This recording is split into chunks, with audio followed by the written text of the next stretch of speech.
Hello.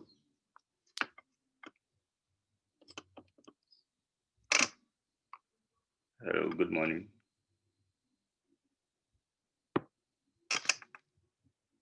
So I can't hear you. Okay. Can you talk again so that I'm sure your mic is working?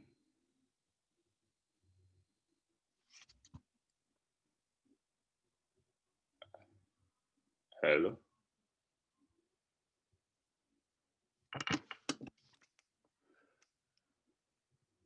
Can you please unmute your mic and talk?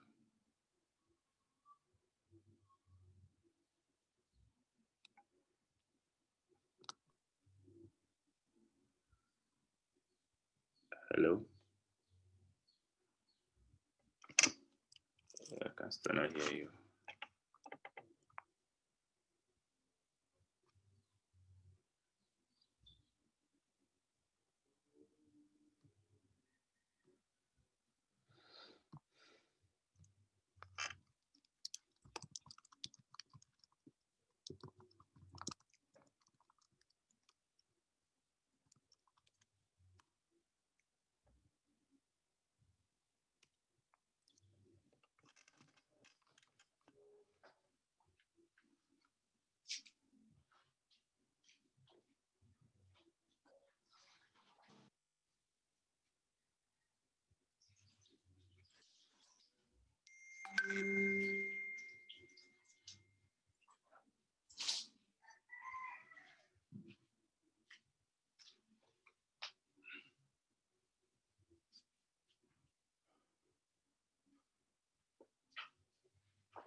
Okay.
Okay. Just a minute. Just a moment.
Hello, good morning.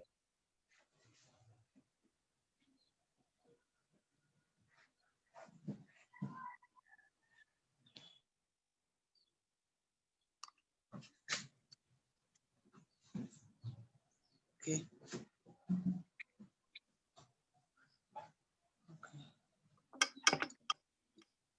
Can you please confirm if the mic is working now? Okay, good morning.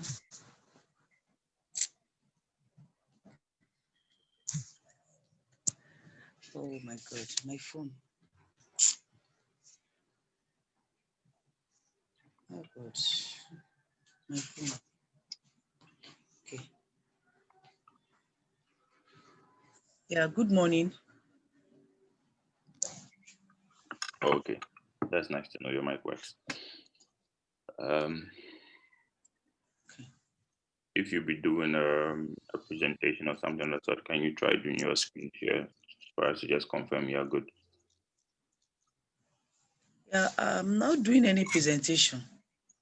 I wanted to join in the conversation and to listen to the presentations if there are any. But I'm not doing any presentation. I don't know if there's any one going on.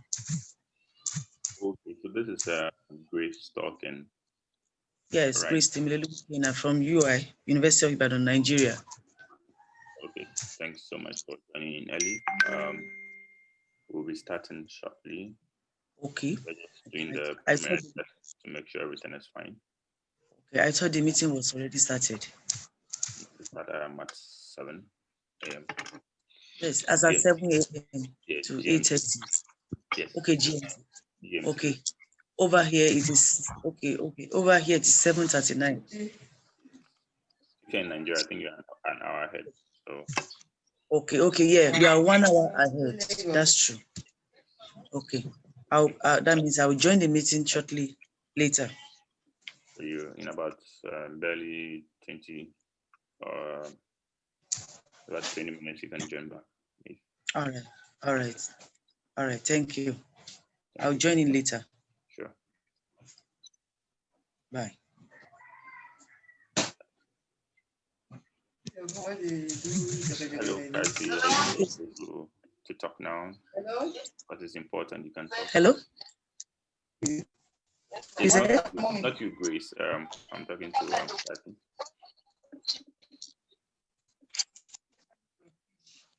Yeah.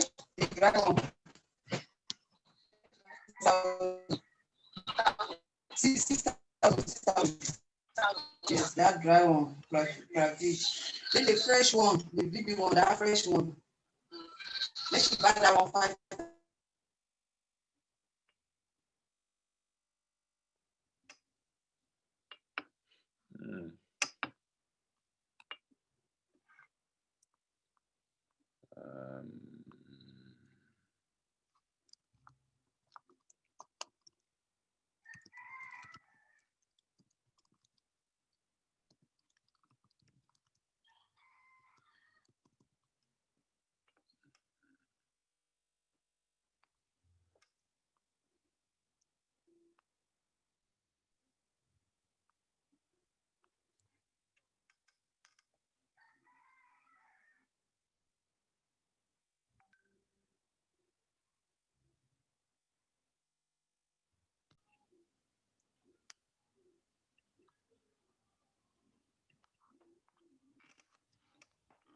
Hello, Hannah. Good morning.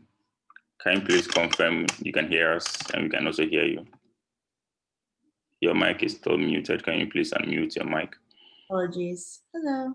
Awesome. Good morning from Ghana. Okay, so we can hear you loud and clear. Your video too is stable. So after Kathy tries her screen share, you would also share your screen as well for us to confirm everything is okay with you. If it's not, probably we just advise you send us the slide with me so that I can present for you. But we can test from your side if it's okay with you.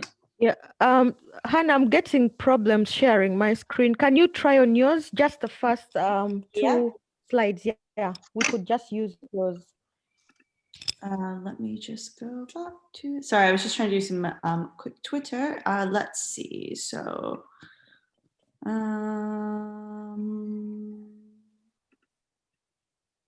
actually, screen share screen. Let's see.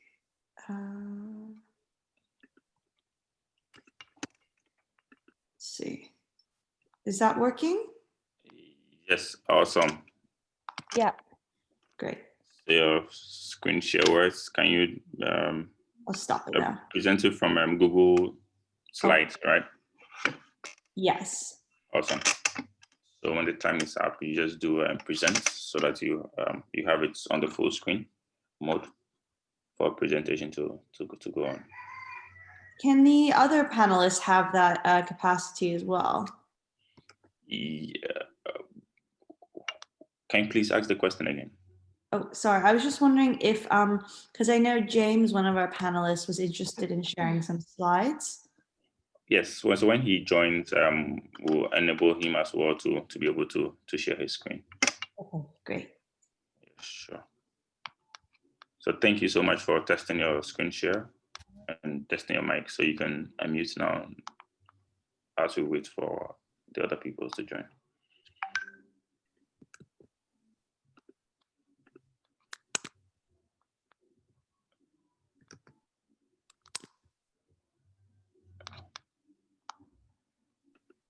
So that's my other co-hosts. You are welcome. Morning. Good morning, co-hosts. Are you please help me with your name so that I don't butcher it? Yeah. Do you promote me yet? Yes, I have promoted you to a co-host. Okay. Fine. You're good? Mm. Sure. What's the pronunciation of your name? Muriel. I didn't hear that. Muriel. Muriel. Yes. Okay. I will allow you to tell it that. That's very kind of you. So good morning from Ghana. Okay. So before you joined in, we were doing the mic and screen share to confirm if the panelists were okay. So they've tested their screen shares and mic, and they are good. So we'll wait for other people as well to join. Mm-hmm. All right, sure. Okay. Let me cut off my mic and doing two things in mommy mode, and I will come back. Awesome. Okay. Thank you.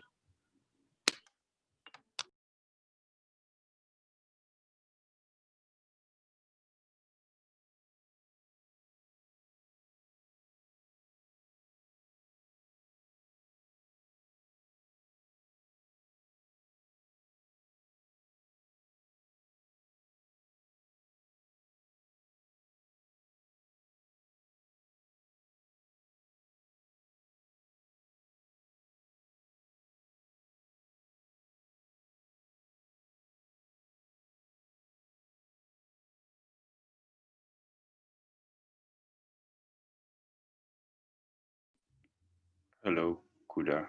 You are welcome.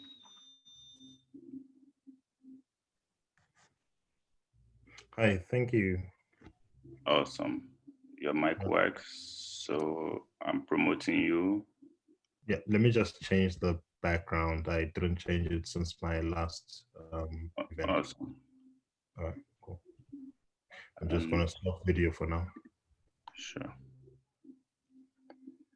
And when you're done with that, can you please do a screen share test if you'll be making a presentation? I don't have any presentations, so I won't be sharing my screen. Sure. That's good to know.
Hi, So, everyone.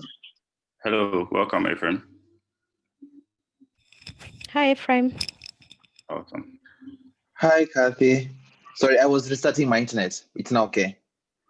Yes, sure, we are good. Hi, everyone. Everybody. So, welcome to this year's African IGF. This is room 2. So my name is Stephen Donko. I'm hosting today's event from Ghana. Actually, you're all welcome once again. So in case there are any problems or issues you are encountering, please entreat all of us to please leave our comments in the chats, and you actually be duly addressed. So since our time for today, it's starting at 7:01 hours, kindly just move directly to the host to please take it from here. Thank you.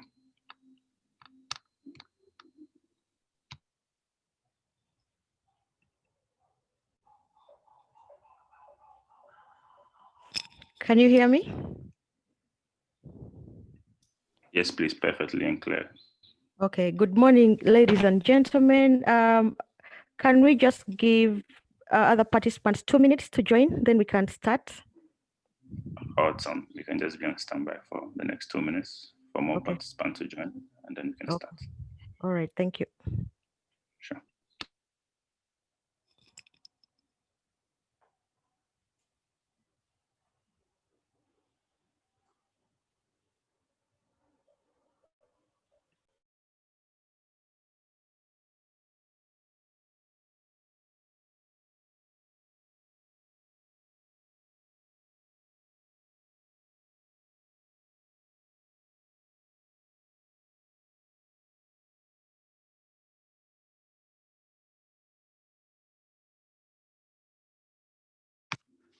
Okay, so as we wait for other people to join, can we please take the opportunity to introduce ourselves in the chats so that we save some little time and not just be sitting idle.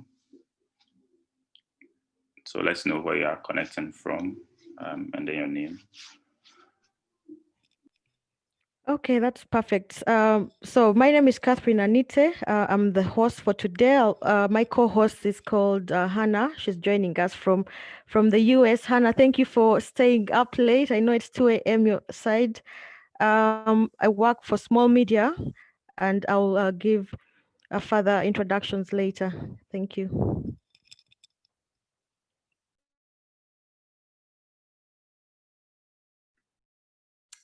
Yes, as Kathy said, my name's Hannah Macklin, she, her, also coming to you from Small Media as advocacy manager on our Uproar project.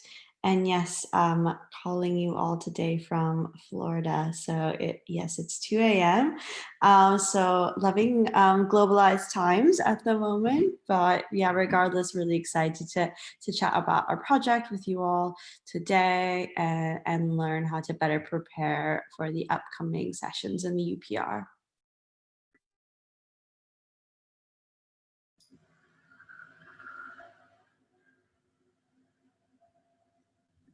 Hi, everyone. My name is Kudahove. I'm from Privacy International. I am a policy officer there. And my interest in this discussion today is how we can make sure that issues around digital rights, but specifically issues around privacy and data protection, get a more a higher chance of being included in UPR reports in countries. What we've realized is that in most UPR reports, the focus mainly lies on traditional human rights, if we can say that. Things around torture, things around surveillance, murder, or killings of human rights defenders. But what isn't really brought to the fore in those reports is how privacy, the lack of privacy and data protection frameworks actually contributes to that situation.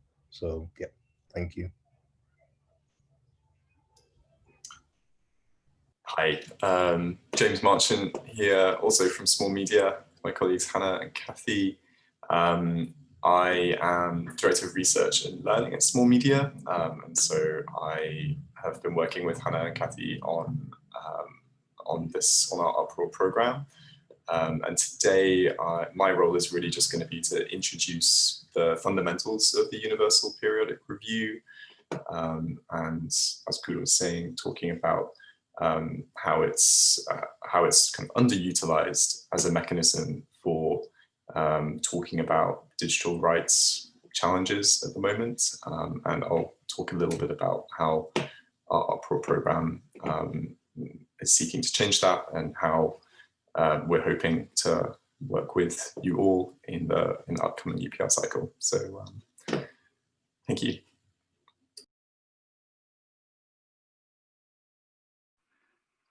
Hi, everyone.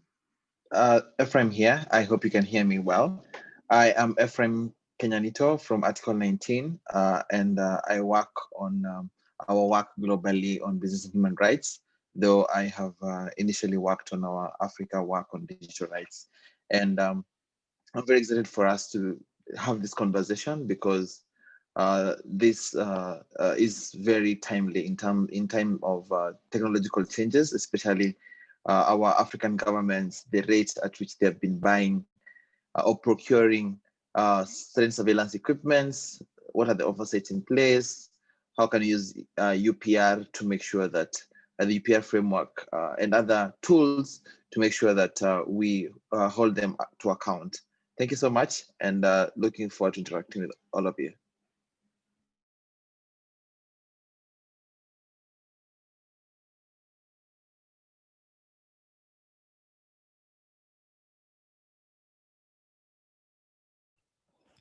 I think we can start, and the rest of the crew will join us subsequently.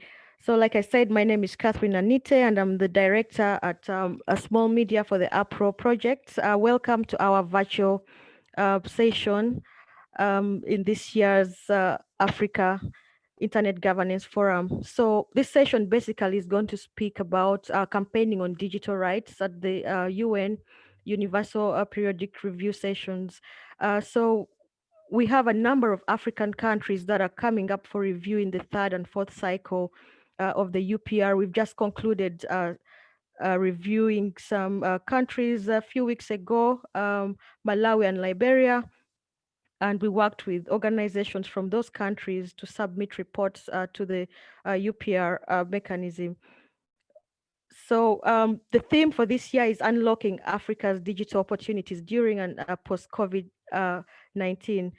So you may realize that more than ever, digital rights have become very vital in our day-to-day work. The internet has become the most important tool in advancing communication because of the virus, since we cannot, or we have limited face-to-face interactions.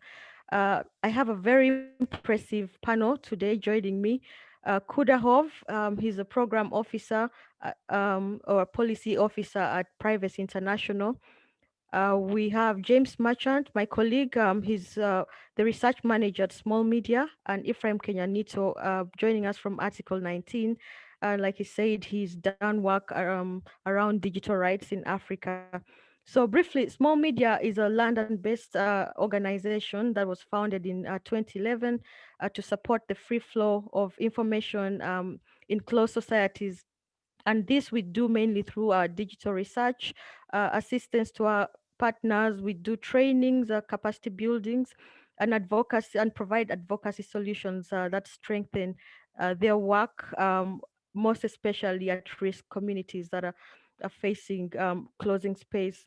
So we focus our supports on innovation, and we want to give local leadership to these organizations, and we foster these partnerships to accelerate social change and impact. Under Small Media, so one of our main goals is to campaign on digital rights at a global level, and this we do through the Universal Periodic Review at the UN. And our partners, Data for Change, has assisted us in numerous times to provide digital or data-driven solutions in our campaigns at the UPR. So basically, the objectives of this session are to discuss with you. And during the session, we hope that will enhance your understanding on digital rights and empower you to lobby and campaign for the advancement of these rights at the UN level, and also to seek and foster new partnerships that can campaign for digital rights at a global level.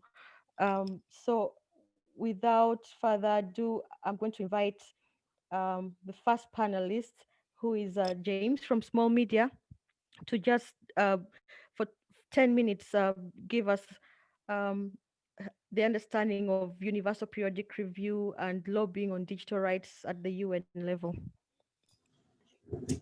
Cool. Thank you, Kathy. Let me just share my screen.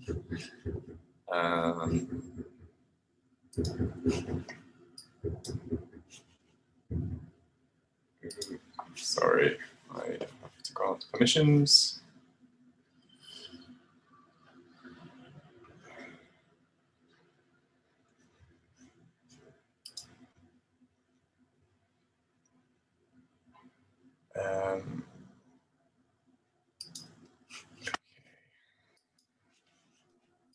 Do we need some assistance from the crew to? I think, can people see this now? Yes. Yes. Okay, fantastic. Phew, okay, no technical problems today. Thank you, Kathy, for that introduction. So yes, as Kathy said, today I'm really just going to introduce the fundamentals of the Universal Periodic Review. I think for a lot of us, even if we are working in the digital rights space, we may not all have awareness of the kind of purpose of the UPR process or the intricacies of it. I know I didn't until we started on this project a couple of years ago. So yes, I'm gonna give you an overview of what the Universal Periodic Review is, how it works, and its specific applications in advancing digital rights and supporting your advocacy at the kind of national level as well. So as Kathy said, we three of us represent our Uproar program, which is a program that kicked off, I think, back in 2018. And its objective really is to try and mainstream digital rights concerns at the Universal Periodic Review. So the UPR is a UN human rights mechanism. And as Kudu was saying, it's up until a couple of years ago, it's really largely been used to deal with what we would call traditional human rights challenges. So detention of journalists, torture, children's rights issues around gender equality, and never really captured the intersections of all of these different human rights challenges with online spaces and online world. And so there are kind of cycles of the Universal Periodic Review, which lasts for around 4.5 years, in which all UN member states take part. And so during the second cycle, when all UN member states went up for review, of the 24 states that the Uproar program targets and supports, 5,452 recommendations were made to these countries, human rights recommendations, only 100 of which really captured anything around online spaces and the digital world, really. And a significant portion of those were just to a handful of countries, such as Iran and Turkey, who are kind of, until a couple of years ago, held up as poster childs of internet censorship. So at a global level, we really didn't see many countries talking about digital rights, talking about censorship, surveillance, all of these kinds of issues. So that's what we're trying to tackle. So what is vUPR? At a basic level, the clue's in the name. So it's universal because all UN member states participate in this process. They can choose to opt out, but none do. It's periodic. It takes place every single state has their review every 4.5 roughly years. So there is time for states to receive recommendations, but then also time for them to kind of follow up on the recommendations that are made to them and to implement the recommendations that are made to them. And it's a review because it's a peer review process. So it's a state-driven human rights mechanism whereby all states submit feedback, submit comments and recommendations ultimately to their peers, and states can either choose to accept recommendations that are made to them, or they can note them or effectively reject them, which does not indicate that they would like to implement those recommendations in the coming 4.5-year cycle. So I think it's also, besides all of this, it's a really great opportunity as civil society to make your voice heard. It's one of very few UN human rights mechanisms in which civil society doesn't really have any barriers to access. You don't need specific kinds of accreditation to contribute to this process. It's really a very open process for human rights organizations to engage in, and we'll talk a bit more about that later. So I think probably the best way to introduce you to how the process works is just to quickly give an overview of a case study of a review. And we're going to take the example of DRC, which we had a partner in DRC who we supported to engage with the EPR process when the country went up for review the other year.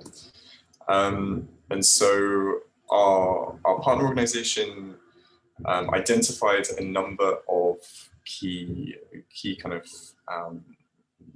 key policy areas where they wanted to see their government implement changes.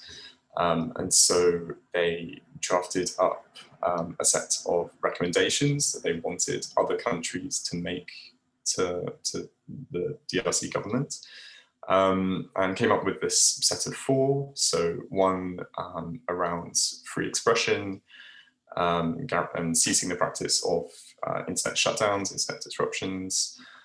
Another one on strengthening citizens' rights to privacy, another on infrastructure development, and a second one on privacy. And so these were the 4 kind of 4 recommendations that our partner was lobbying around. And so they submitted a stakeholder submission, which is essentially putting their research around these recommendations on the agenda, so or on the record rather, so that states can use it as a reference to inform their decisions about what recommendations to make to DRC. But they also our partners engaged in lobbying with different country representatives. So for example, undertaking lobbying with states like Austria, so they would bring their recommendations to representatives of Austria. So for instance, their recommendation around free expression. So this lobbying would take place in advance of the review. And then they were seemingly successful in making these arguments to Austria, because then Austria made this particular recommendation, which was ensuring that perpetrators of violations of international humanitarian law and human rights violations including against journalists, online media professionals, bloggers, and human rights defenders brought to justice. So it captured kind of this concept of online journalism, online freedom of expression, as a result of our partners' lobbying. So at the review, Austria made this recommendation to DRC. DRC then had a choice of whether to accept or effectively reject this recommendation. But in this case, this recommendation was accepted. And so then after this is kind of provides an opportunity for further engagement between civil society and DRC government, because the DRC has effectively agreed to ensure that perpetrators of human rights violations against online media professionals are brought to justice. So it's essentially equipped civil society with leverage to hold the government to account on particular promises. And so this is kind of a very quick overview of the process as well here. So the majority of the time after a UPR session is follow-up. So there's a lot of time for civil society to engage and engage states around the promises that they've made. A lot of states also will have kind of national consultations or midterm reviews, which are other opportunities for engagement with civil society around both previous recommendations, but also looking forward to future reviews. And then in the kind of latter part of a UPR cycle, civil society organizations should start thinking about what the next promises are that they want they want their governments to make to the international community. So they think about drafting their reports, making submissions to the UPR process, and then doing lobbying ahead of the review. And so, so these are some of the blind spots that we identified at the start of the project.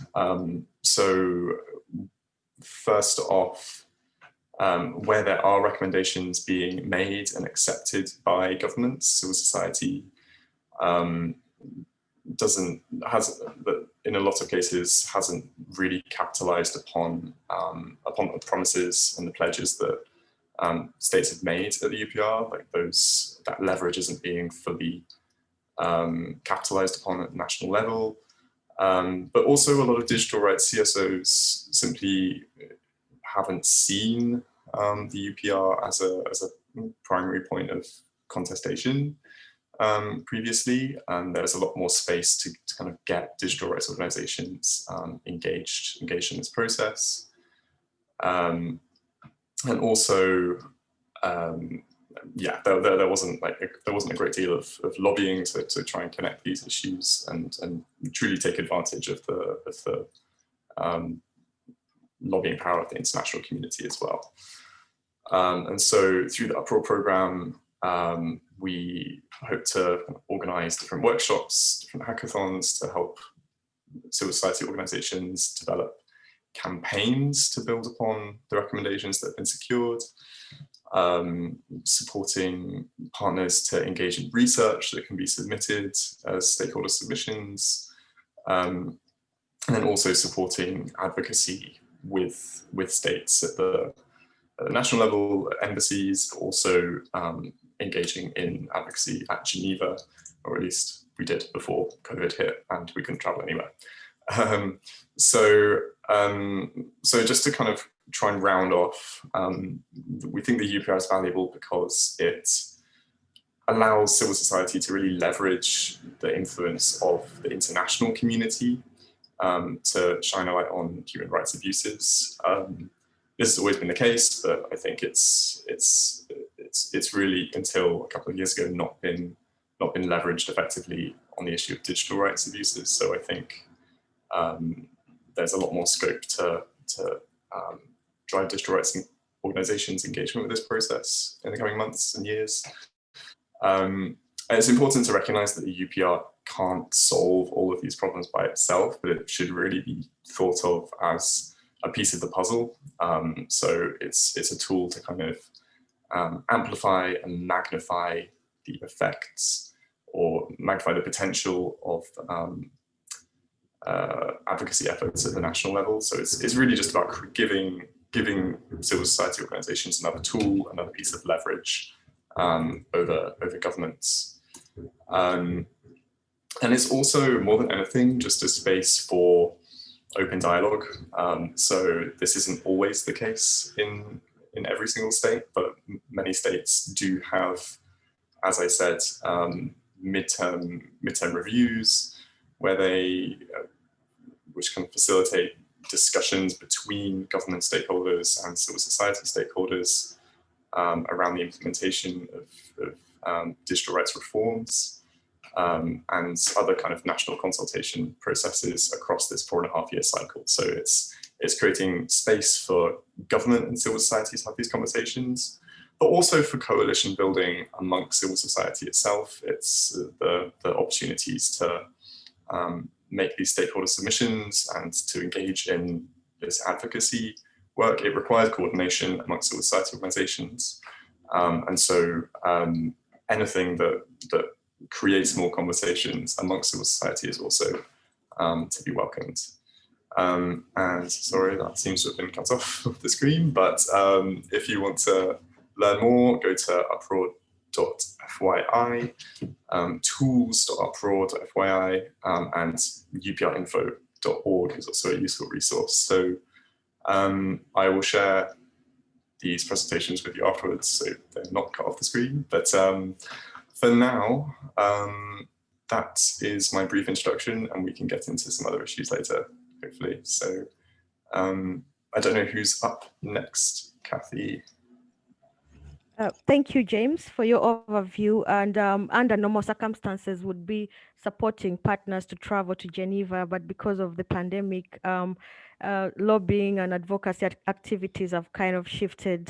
So we'll have time to discuss what we're doing to continue advocacy at the UN online.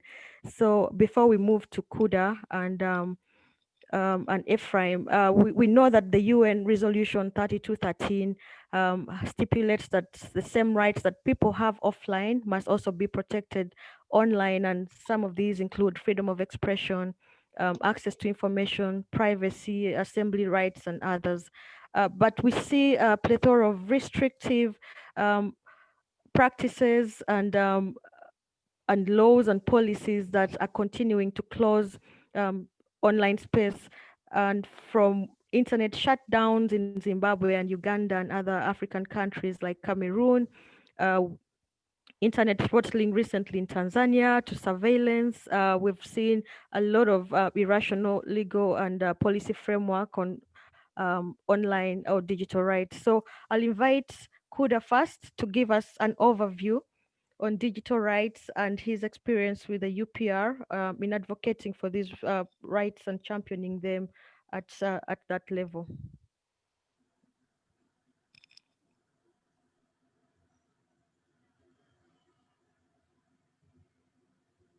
Yeah, thanks, Kathy, and thanks to James for the comprehensive introduction to the UPR process. So the UPR process, as James has said, is really about bringing issues, domestic issues, or when I mean domestic, national issues to the UN for discussion, for analysis, and hopefully to get other countries to put pressure on the specific or particular country so that it changes in a positive manner and respects and promotes the human rights within its jurisdiction.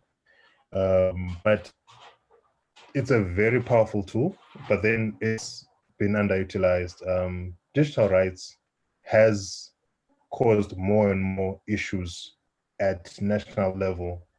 So especially in countries in Africa, Southern Africa, where most of my work is focused on, we have a lot of issues around censorship online, issues around the cost of actually accessing the internet, as well as issues around basically accessing information in online environments, because there's a lot of contestation about who can say what in online environments.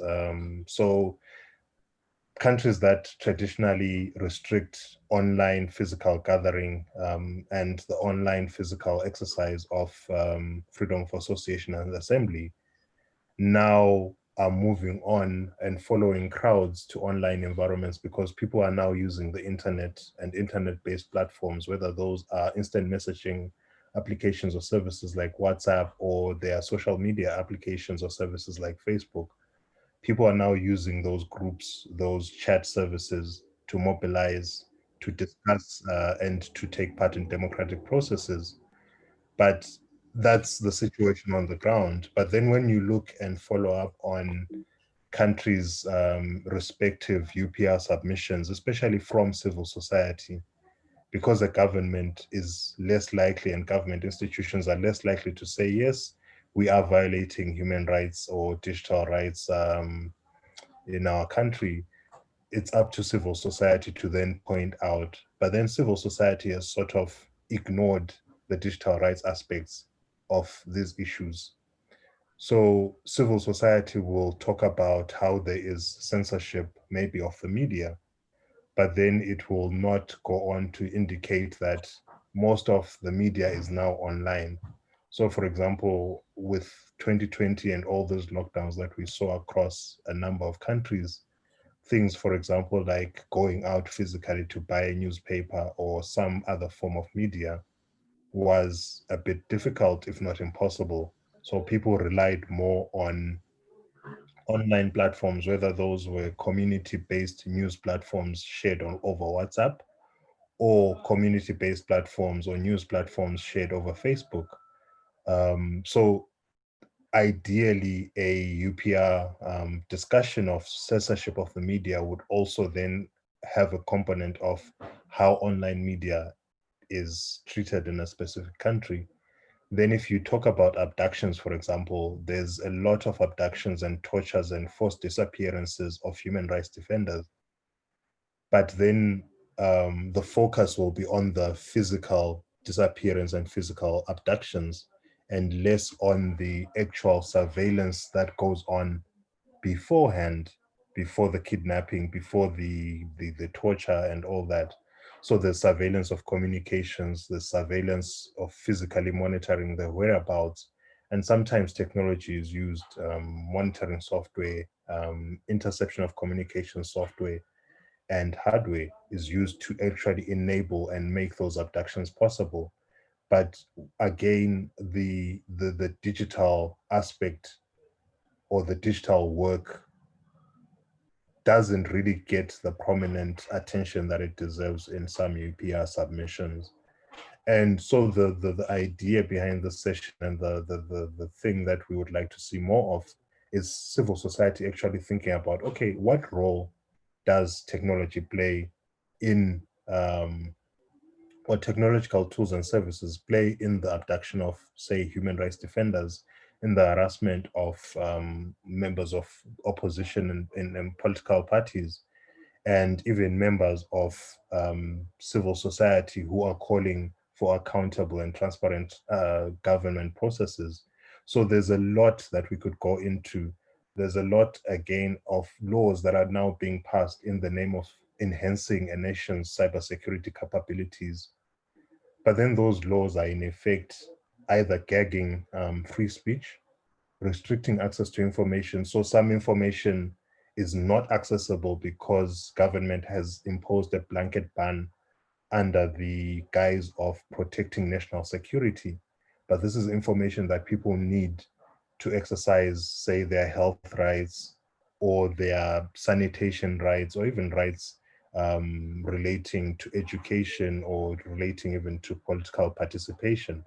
So all those things are linked in, because now whatever we do has a technological component to it. So we need to start thinking more about what is the role of technology in this offline situation that we're seeing right now. So those are like my introductory remarks, and then I can get into more specific issues as we go into the session and respond to questions and comments from the rest of the panelists. Thank you very much, Kuda. And from your presentation, we know that so many African countries kind of, don't cherry pick the good practices. They copy from each other. So that's why when you go to Tanzania, Uganda, Zimbabwe, we have very similar laws that kind of stifle freedom of expression online and access to information. So it's a cut and paste kind of scenario. I'll invite my former colleague Ephraim Percy, Kenyanito, who is the senior office at Article 19, and he's worked on advocating for digital rights in Africa. We've submitted reports jointly while at Article 19 to the UPR just to hear his perspective on digital rights and championing these rights. Thank you so much, Kuda and Anita and James, for your remarks. So just building onto the remarks, so this is what happens, unfortunately, when you come last. You might not have something very new to say, but just going to, I might just magnify. I don't know if there's anyone here from Rwanda. Rwanda just had its review, like deadline for submission. So that's where I'd start.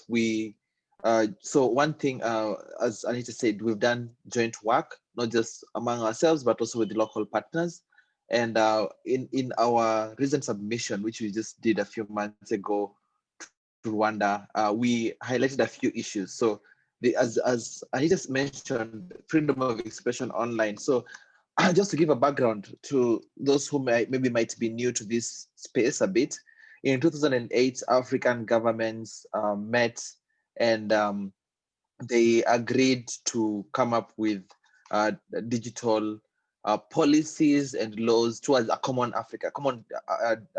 African digital space. So that led to the creation of situations whereby there was the model laws. So there was the East African model laws, there's the South African model laws, there's the African Convention on Cybersecurity and Personal Data Protection. So that bit led to countries copy pasting those laws directly into national provisions, and that unfortunate situation is what, as Anita said, it magnified this challenge across the region.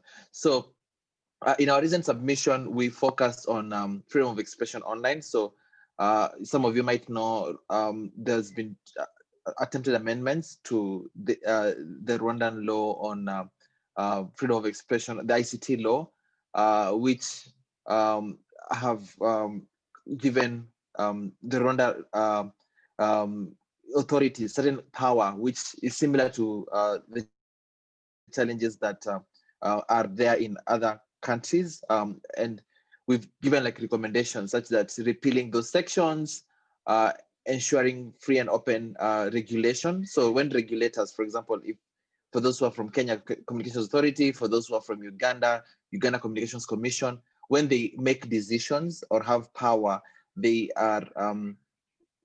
need to be very transparent and very open, and very consistent. So, and then refraining from accessing to online platforms, regulating content disseminated on the internet. So this is something which, unfortunately, as Kuda mentioned, that a long time ago, countries focused on limiting your actions offline, but now it's going online. So making those changes on how this can trying to limit those practices, because as you know, communication when there was no internet, it was one directional. Thanks, Louis. I can see Louis Gitinho on the call from Rwanda. I'm going to share here the link to the analysis that we submitted. And the other bit on media freedom. So this some of the challenges. So generally, so I'm just using this as a case study, but it's a general trend across all the African Union member countries, as I mentioned, because of that 2008 commitment when the African ICT ministers met to come up with those declarations. It's what led to this situation. So this situation is kind of, sometimes you'll find section 17 of cybercrime law in Tanzania reading the same as section 19 of Ethiopian law, or section 13 of Ugandan computer misuse, or section 17 of Kenyan Computer Misuse Act. So this is the situation. So I'm just using this as a case study because it's a recent submission. Some of the challenges also just highlighting created by this situation is also the safety of journalists and bloggers.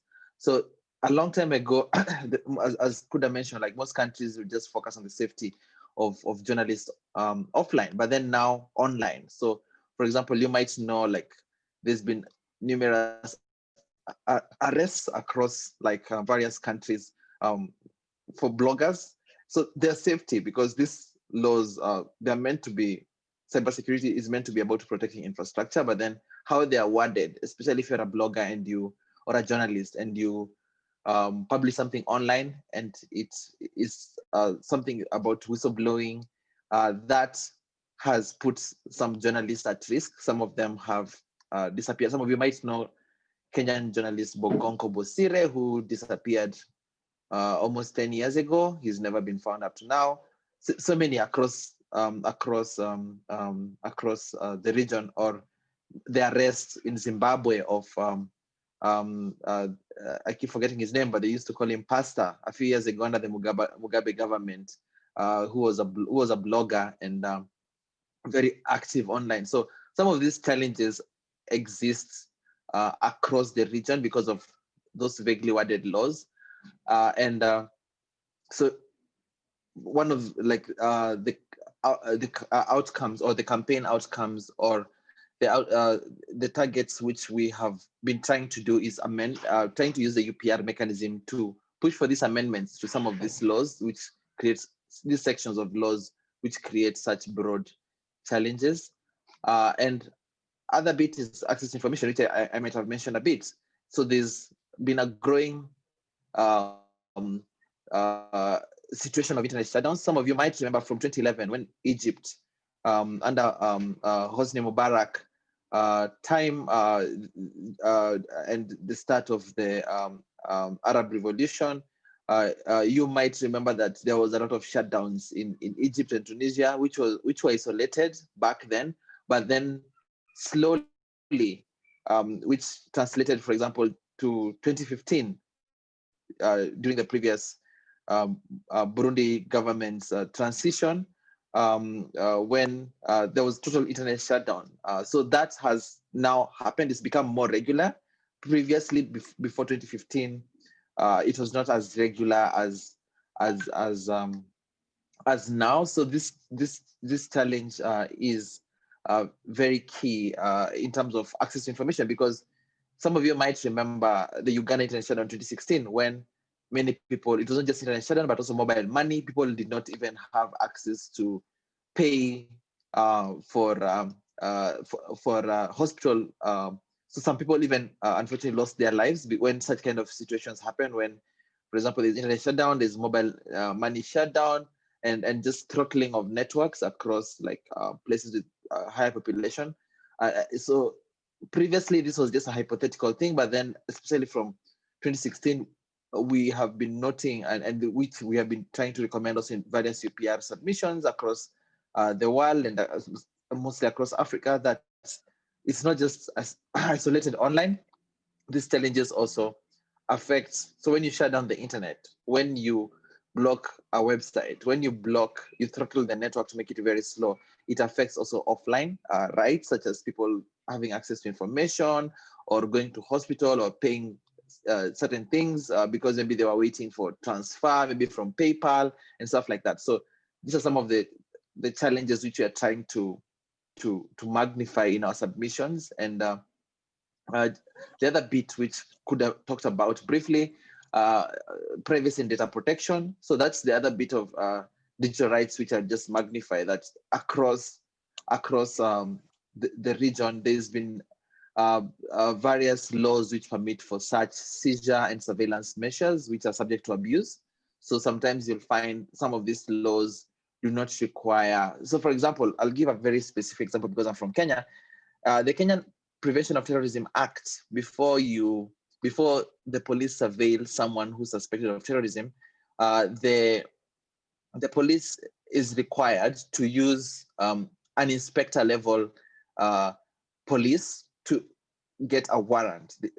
And if it's not foreseeable to get a warrant very soon, it needs to present itself, the police force needs to present itself before court within 36 hours to get this warrant.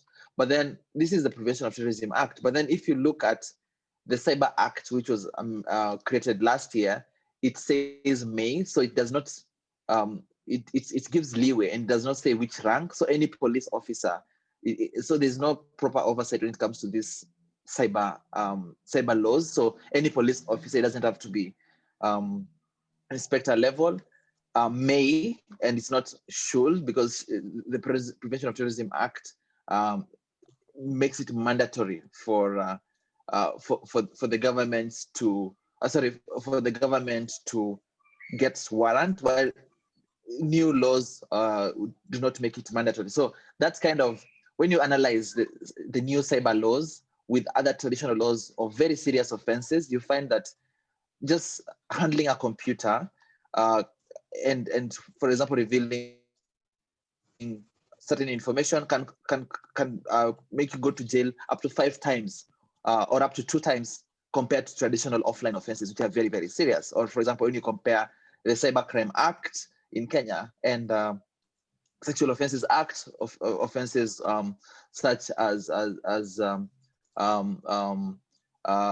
defilement and stuff like that, you find that the certain penalties under the Cyber Act are very, very serious, more than certain offenses in the Sexual Offences Act, or even in the Penal Code. Assault, the amount of penalty that you'd get versus online. So this is a growing challenge in terms of how these laws, and this is just a Kenyan example, as I said, specific case study examples across the region.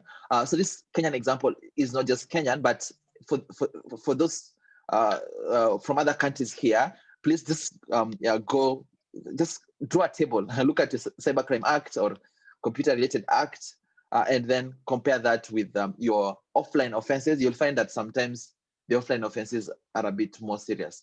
Then the other bit, which has been a bit serious, the issue of digital identity and SIM card registration.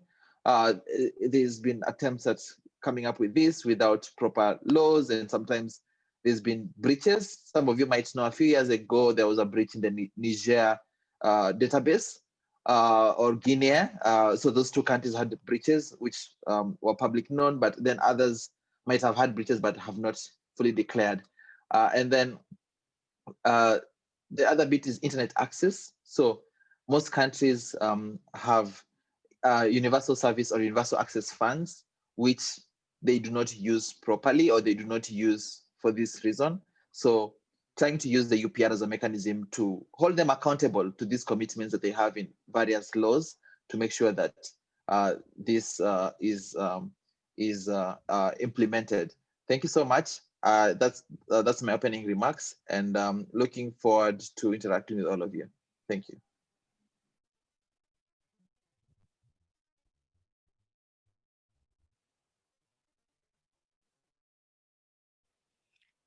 Thank you very much, Ephraim. And I see shouts out Madagascar. We have participants. Now I'll just call on my colleague Hannah to give us a perspective of advocacy or lobbying at the United Nations in the in the COVID context. So we've just concluded, like I said, Liberia and Malawi, and we have Lebanon and Rwanda coming up in January. We have Tanzania coming up next year as well, Uganda and Zimbabwe, and we would really love to assist you in your processes while campaigning for your digital rights and freedom of expression at the UN. So Hannah, please. Thank you so much.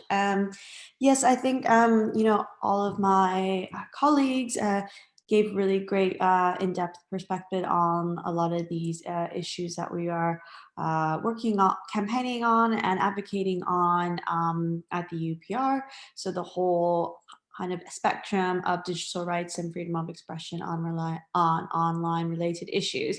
So at hand now in terms of advocating in the UPR, amongst other things, is that in the context of COVID-19, we've also had to evolve our practices. So I just wanted to give some context on and perhaps some advice to some of the participants in today's session on how we've evolved. So as I believe James had mentioned, a lot of our previous advocacy work had been based on bilateral face-to-face meetings. So advocating on digital rights with member states that have historically prioritized freedom of expression, particularly within the UN. So member states such as the US, the Netherlands, France, Canada, Estonia, amongst a few others. And we were able to have a lot of successes in these sort of face-to-face meetings. But how the challenge is now, how do we repeat that type of engagement when we're online? So what we've learned is that we really need to, first of all, engage.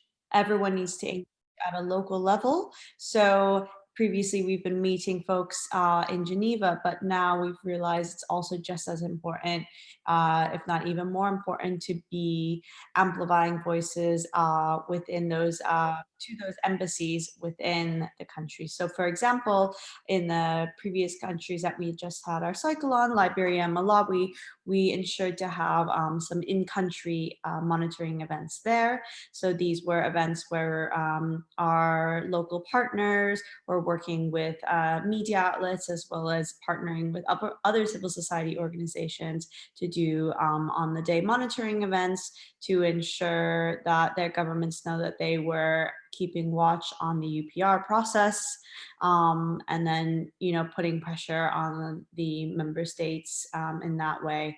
Another important sort of aspect of evolving the UPR process is to kind of ensure that your advocacy is as visually oriented as possible. So what we can do in terms of follow-up is our design team is now helping replicate some of our design materials for wider use. So in terms of breaking down the recommendations and trying to give an understanding on what the digital rights climate is in your own country, and ensuring that that's done kind of very clear and concise, because if you're not having those sort of face-to-face meetings, you really need to ensure to be engaging in another way. And as we all know, we're not always having the best internet connection in terms of our Zoom meetings and our calls, and that's not always, you know, the most effective environment to be pushing recommendations on freedom of expression online in these forums. And then this is also going to be a segue into, after we have a short discussion with all the panelists, we're going to show you all today how to kind of further innovate your advocacy practices with our Uproar tools. And so we'll be picking out a few countries that some of you all in the chat have been wanting to focus on. I see Ghana, I see Zimbabwe, I see Rwanda, I see Nigeria, and we'll show you how to ensure to have that more effective advocacy practices, so you're ready to go into your next cycle prepared, because as we all know, data and information and having those things to bolster the recommendations you want to make is the strongest way to move forward in the UPR process. Thank you, Kathy.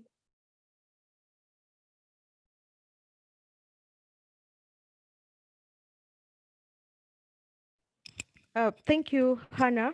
So right now, before we go to the Q&A, I think Hannah will have to take us through the APRO tools to show us how to actually utilize those tools to make recommendations to the UN UPR sessions, and then we'll come back for a Q&A. We'll also try to understand the operational environment for the enjoyment of digital rights and freedom of expression in the countries that are attending here. And we'll tell you how we can further support you in your advocacy work going forward. Great. So, okay, so then I was segueing into sort of the interactive aspect of today's discussion. So like I said, a big part of our upper program is data-driven advocacy as well as design-driven advocacy. And we want to share some of those tools with you today in order to empower all of you to have successful lobbying sessions on your countries within the UPR. So I'm seeing some countries come through. Why don't we go ahead and take a look at Nigeria, because there's been a request for that. So if you want to go to the link that I put into the chat, I will go ahead and put it in there. This is our Uproar's tools, and I'm going to go ahead and share our screen alongside. Can everyone see that? So we're going to go through and then look at Nigeria. As you can see, I'm on our Uproar tools here on the website, and this is how I would be building our own campaigning and advocacy strategies in-house at Small Media. So I think today some folks were interested to look at Nigeria. So let's take a look at what's happening in Nigeria in terms of UPR, what type of issues have been advocated successfully within the UPR, what hasn't been successful. So let's take a look right now. So you can see I'm just going to go to state under review. I'm going to type in Nigeria. So we can see the system quickly populates. So we can see over the last couple of cycles, 404 recommendations were found to be made on Nigeria. And I think today, obviously, we're all digital rights advocates. I'm really interested to see then what freedom of expression related recommendations have been made. So if we go to topic, we can look at digital rights and we can look at freedom of expression. And so we can see, perhaps all of you are not surprised to see that we went from 404 recommendations in total to around 5 that are tagged within digital rights and freedom of expression. As my colleague James mentioned, we've only seen in the last few years civil society is engaging within the UPR on these issues. So this is indicative of that. In addition, we all know that campaigning on freedom of expression online within these mechanisms such as the UPR has been historically challenging, particularly when we're quote unquote in competition to other issues such as children's rights or gender related issues, death penalty. I mean, all of these issues we know are important, but we also know that all of these issues also are related to digital rights. So if anyone wants to comment either in the chat or if they can unmute themselves, be interesting to see what everyone sees in terms of some trends, possibly if any of the panelists want to weigh in. So if we're looking here, we have 5 recommendations that were accepted from some of the countries that we had mentioned that are well-known advocates of freedom of expression. So we have France with 2 recommendations in the first cycle. This is around, actually, this is the same recommendation twice, but regardless, this is ensure that freedom of expression is respected and that Nigerian journalists may take on their mission of providing information without suffering harassment. So we see some more recommendations on from Canada on journalists as well. And then we're seeing a few in the third cycle, interestingly enough, from Italy and Australia, also talking about freedom of expression around journalists. So if I were to be putting together a campaign on Nigeria and setting up, let's say, a meeting with either the Nigerian government or other embassies, for example, in the Australian UN representatives, I would say, in order to give sort of pressure and transparency, I would note to them that, did you know that actually Nigeria accepted a recommendation from Australia in the third cycle, particularly around protecting rights of freedom of association, and have you considered replicating that in the fourth cycle? And then I would outline what has happened in terms of improvements or context of that recommendation. So yes, overall, it's just really important to know what type of recommendations are being accepted in your country of interest, and then also trying to see then to understand what climate you're working in terms of future lobbying efforts. I believe we also had a recommendation from Zimbabwe. So you can see I can just go and change the country here. So yes, if we look at, so we can see the topics of digital rights and freedom of expression are still highlighted for Zimbabwe. And let's see, so it's a bit stuck. Lovely, so I'll just type in digital rights again.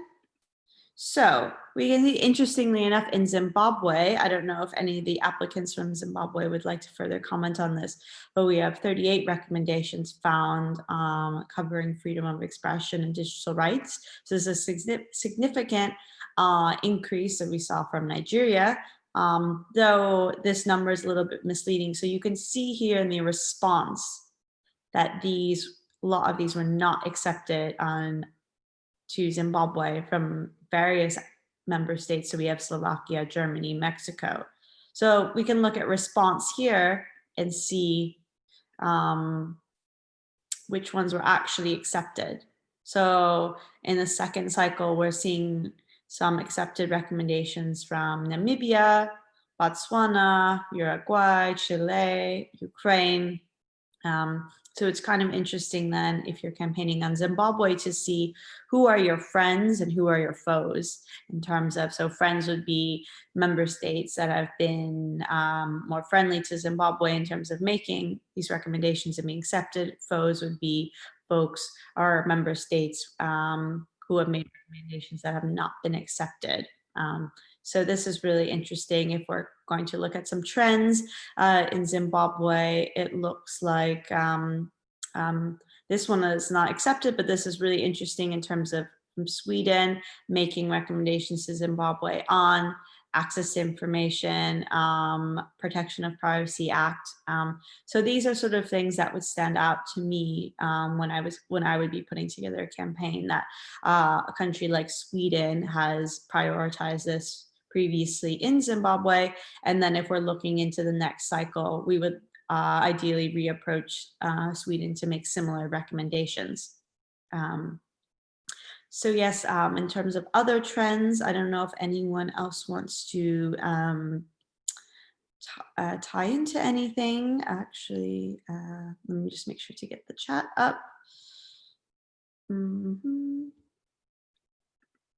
But yes, so this is some of the tools that we use overall to do our planning. And as I was saying, if you're going to be participating in the UPR, it's key to be using tools like ours, or if you have seen anything else similar out there through UPR info, to really make sure that you understand the context of the UPR in your home country or country of interest. Because with the difficulties of advocating around things in the traditional sense before COVID, with face-to-face meetings and conferences to network, we really need to make sure to go into our sessions well prepared, knowing, one, what type of recommendations for in our country that we're lobbying on here in Zimbabwe, what type of recommendations were successful, what type of recommendations weren't accepted, the language being used in these recommendations that have been accepted, and to really have kind of the numbers down in terms of what recommendations have been accepted on freedom of expression and digital rights.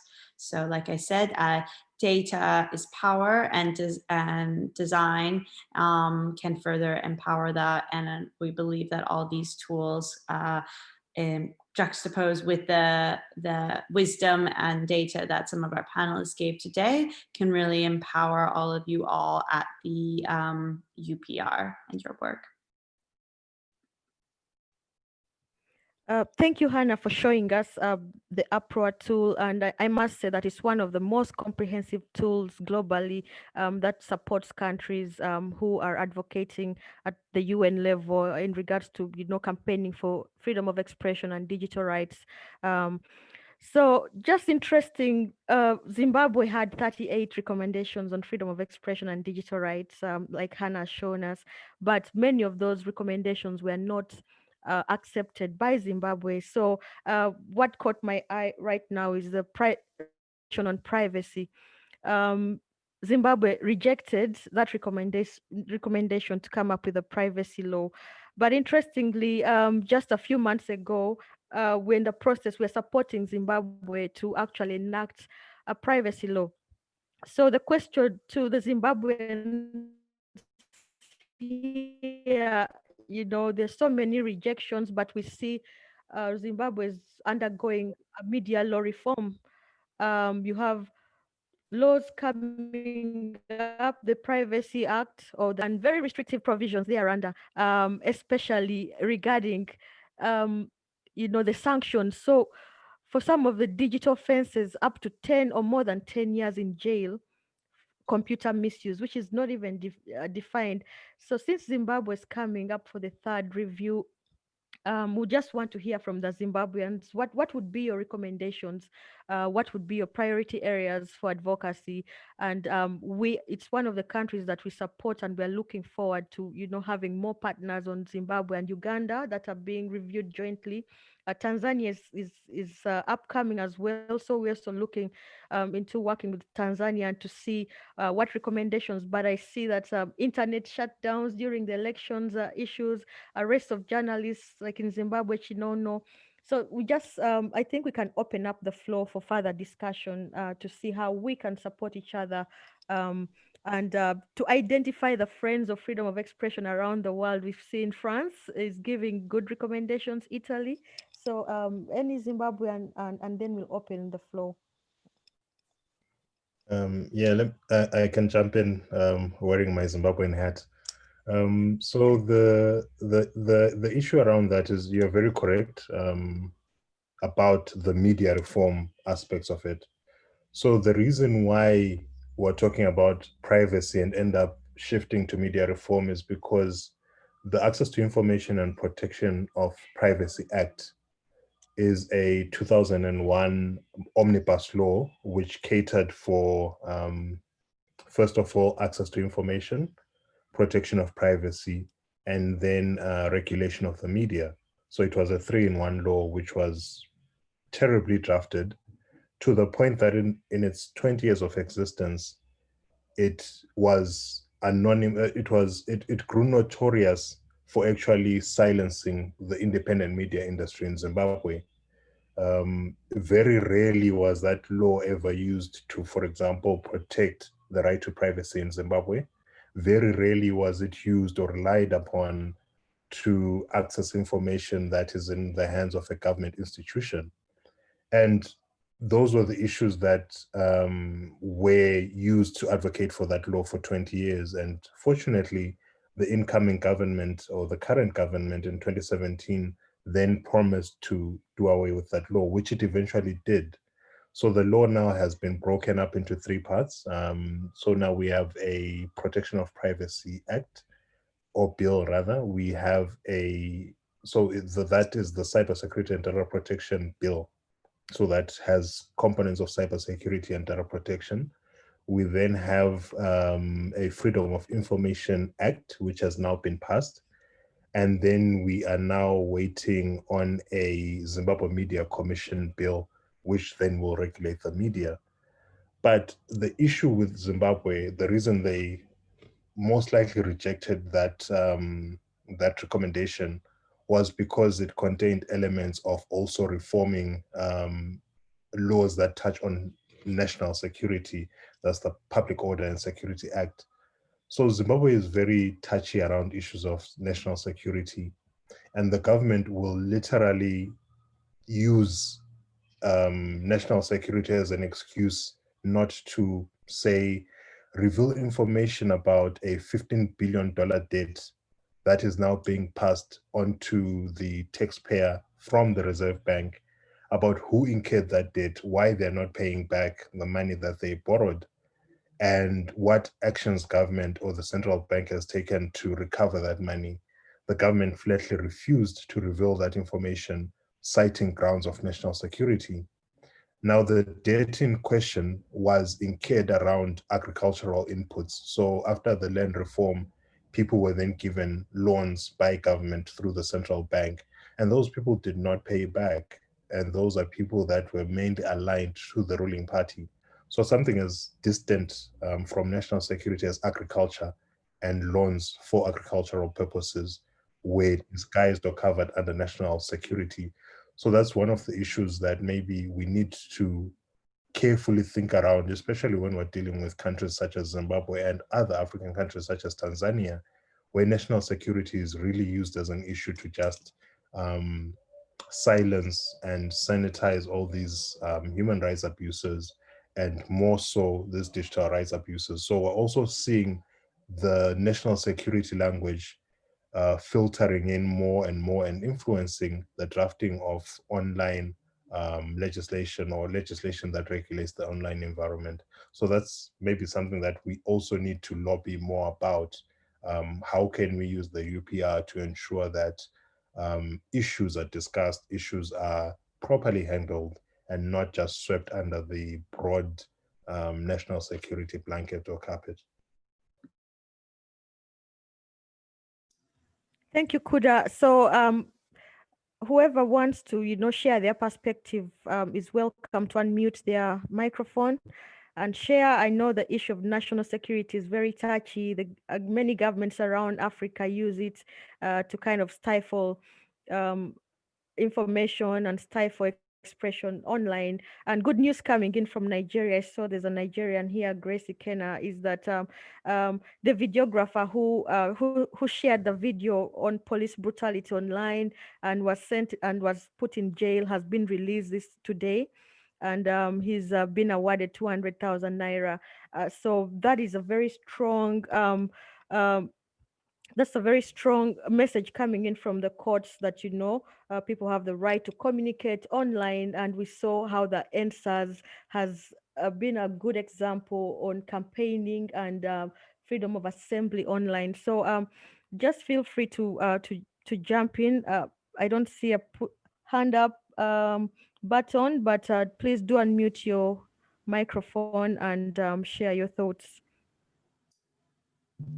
Just maybe I could just jump in with a really short thoughts, just following on from that national security point from Kuda. I think, and this kind of echoes a lot of what Hannah was saying earlier, there is a real risk throughout the whole UPR process that COVID becomes our new national security issue, right? So that states will increasingly use COVID control, like COVID management arguments for the implementation of laws to erode the right to privacy, erode the right to freedom of assembly. I think the most recent example we've seen of that is in Uganda, where presidential candidate Bobby Wine was detained on the basis of that his crowds were violating COVID restrictions on crowd sizes. And we're seeing plenty of those kinds of examples in the online realm as well. And so I think, yeah, COVID offers us kind of a double-edged, it's a bit of a double-edged sword. So it's a great opportunity. It's a great, it's very easy to make arguments that digital rights are human rights at the moment, because all of these diplomats who formerly didn't really engage in conversations about digital rights are now also stuck on the other side of a Zoom conversation. You know, like everyone is facing the same constraints and realizing their dependence upon these technologies for expression, exchange of information. But also, I think it will be very easy for authoritarian governments to kind of wave away their policy decisions as COVID-related restrictions. And I think there is a risk that even some of the former allies we've had in terms of advocacy on the international stage will maybe turn more of a blind eye to some of these measures and be sympathetic to the arguments that they are temporary COVID measures. So I think as digital rights advocates, we need to be prepared for that and need to take the learnings we've had from our experience of hearing these national security arguments and applying them to a slightly different set of arguments as well. So that's all I would say. Hello. Yes. How are you, everybody? Fine. Just introduce yourself and your comments. Yeah, my name is Wilfred Warioba. I'm from Tanzania. Thank you, everyone, for sharing. I think I've gained a lot, but the situation in Tanzania is too worse, I can say, because as Kudo was saying that there is a trend now for surveillance, which is to surveil people using hardwares and digitals as well, and then they go after you offline.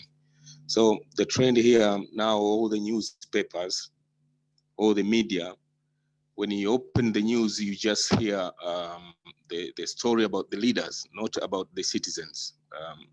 The only thing you can see about citizens is when you see that there is a minister or there is an MP from the ruling government party who is going to open a well, a small well for 200 village. That can be a news, but they will not touch anything about the freedom of expression. They will not talk anything about the opposition. They will not talk anything about the COVID. As you know, in Tanzania, we are in denial for the COVID, but there are some people believed to be dying for the COVID. But if you talk about that now, it's an illegal. And if you publish anything online, it is an illegal. Until now, we don't even have the Twitter account. We cannot use Twitter in a normal way. You have to use a VPN. So there is a worry to many people who are bloggers and who are using social media, that the safety of these free VPN tools. So there is much information that have been suppressed now. People are not free to do anything because now the government is using that excuse of security and blaming anyone who is free to speak, about anything that is infringed, human right, the digital right that is infringed or human right that is infringed, because they will be punished, I think. And it is not now using the laws that we know, like there's a cyber crime act, there's a statistic act, but they don't sue you on that because they cannot get you to be inside the prison whenever they want. So they will come up with money laundering issues, and the case will be just planted or plotted to you as a money laundering. So there is no chance that you'll get justice unless when they feel like they can release you. That's my share. So for this, we have UPR session next year. I think it will be a good time for us now to, for Tanzanians to start gathering, and then you guys, if you have more information on how we can do this to speak about the friend countries. We can see if they can assist the Tanzanians, these NGOs, to reach the partners countries who can speak about